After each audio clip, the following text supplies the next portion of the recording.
NDA की ओर से राष्ट्रपति पद की उम्मीदवार द्रौपदी मुर्मू ने राष्ट्रपति चुनाव जीत लिया है।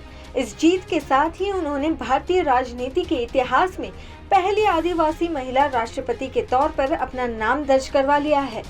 राष्ट्रपति चुनाव की वोटों की गिनती कुल 4 राउंड में हुई थी, जिसमें कुल मिलाकर 4,754 वोट पड़े थे।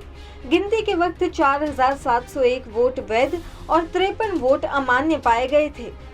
कुल वोटों की वैल्यू 5,28,491 थी। इसमें से द्रौपदी मुर्मू को कुल 2,824 वोट मिले थे। मुर्मू को मिले वोटों की कुल वैल्यू 6,76,803 थी।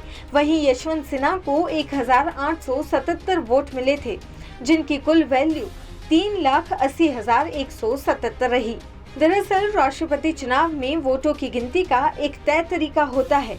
आइए जानते हैं इसके बारे में। सबसे पहले मतों को छांटा या यूं कहें कि उन्हें क्रम से लगाया जाता है। इसके बाद राष्ट्रपति चुनाव के लिए बनाए गए रिटर्निंग अधिकारी राज्यसभा के महासचिव इन मत पत्रों की जांच करते हैं। बैलेट पेपर में सांसद अपनी पसंद के उम्मीदवारों को वरीयता के अनुसार मत देते हैं। इसके लिए वे हरे पेन का इस्तेमाल करते हैं। इसके उलट विधायक गुलाबी पेन का इस्तेमाल करते हैं। इस तरह दोनों प्रत्याशियों के पक्ष में पड़े वोटों को अलग अलग किया जाता है। इसके बाद मतों की गिनती के लिए 2 अलग अलग ट्रे रखी जाती हैं। इनमें से एक पहले उम्मीदवार के लिए होती है और दूसरी ट्रे विपक्ष के कैंडिडेट के लिए। सांसद से पहले विधायकों के बैलेट पेपरों को क्रम से लगाया जाता है।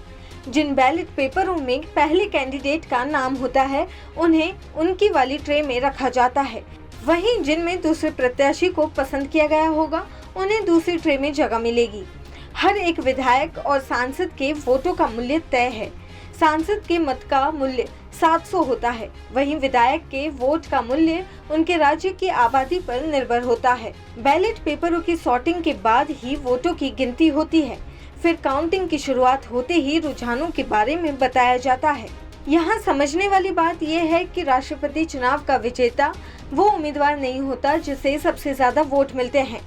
अलबत्ता वो कैंडिडेट होता है जिसे एक निश्चित कोटे से ज्यादा मत प्राप्त होते हैं। प्रत्येक उम्मीदवार के लिए डाले गए वोटों को जोड़कर 2 से विभाजित करके और उसमें 1 जोड़कर कोटा निर्धारित किया जाता है। इस मूल्य से ज्यादा वोट पाने वाला उम्मीदवार विजेता होता है।